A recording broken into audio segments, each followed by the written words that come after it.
Buongiorno amici cari, vi abbraccio tutti, vi spero e spero di vedervi tutti sabato 17 alle ore 16, in teatro.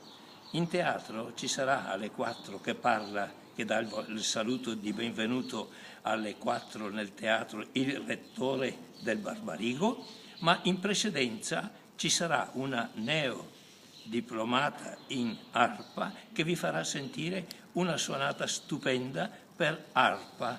Quindi avrete modo di sentire il saluto, di vedermi, avere i saluti del rettore e anche ascoltare della buona musica. E dopo visiterete tutti i luoghi del Barbarigo che avete sognato per tanti anni. Vi saluto e statemi bene, vi abbraccio tutti.